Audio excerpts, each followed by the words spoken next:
This is my 10th grade biology project. I chose the disease whooping cough. Now, to answer the first question, whooping cough is caused by a bacteria called Bordetella pertussis.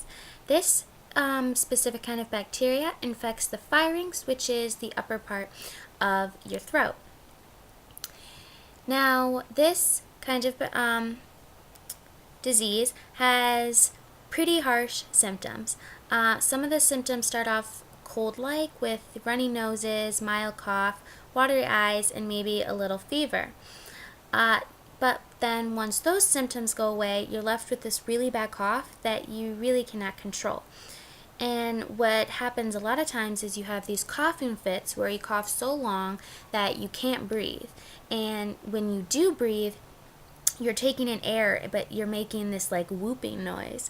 And thus, that's where they get the name, whooping cough. And what can happen is the coughing is so intense that a lot of times it will induce vomiting and tiredness. On the bright side, the disease can be treated.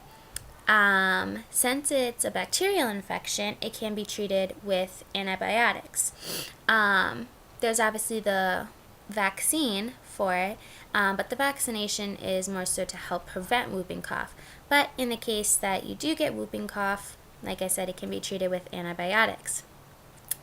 Now, for a little history about whooping cough, two French scientists, Jules Bordet and Octave Jangu, are credited with the discovery of this bacteria, Bordetella pertussis, and finding out that that is what causes the whooping cough.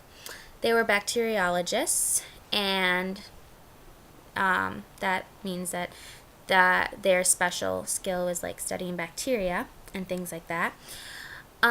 They discovered whooping cough in 1906. They also are credited with finding a cure for it, or the vaccination for whooping cough. So they get the credit for discovering that in 1906. The main cause for discovery was that it was becoming extremely common. Outbreaks of whooping cough began back in like the 16th century, but nobody knew what was causing it until 1906, so it was a really long time.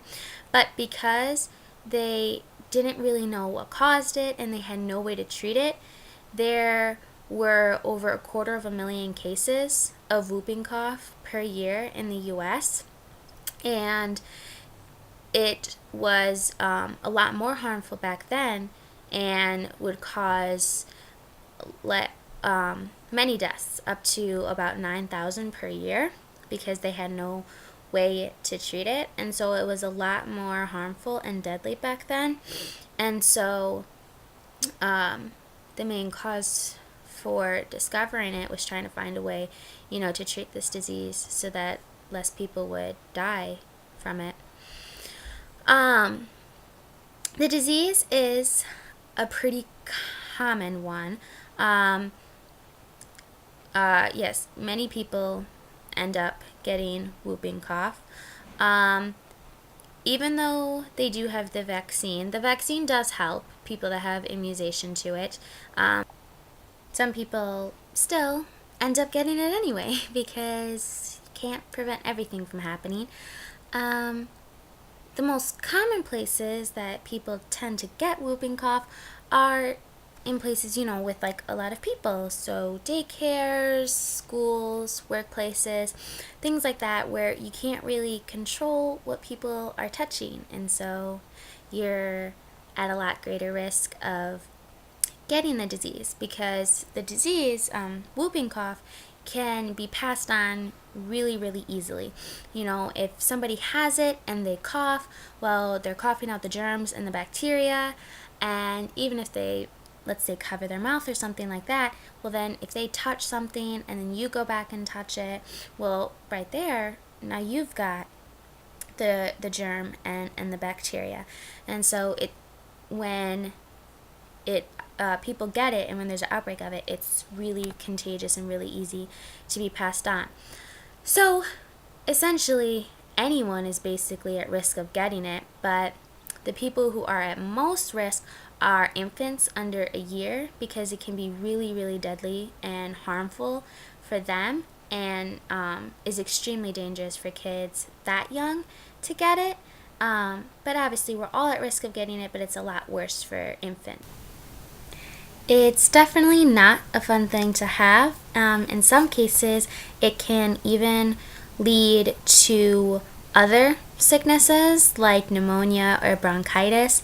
So it's definitely something you want to try to avoid. And as we all know, the best way to avoid getting any kind of sickness is to always wash your hands.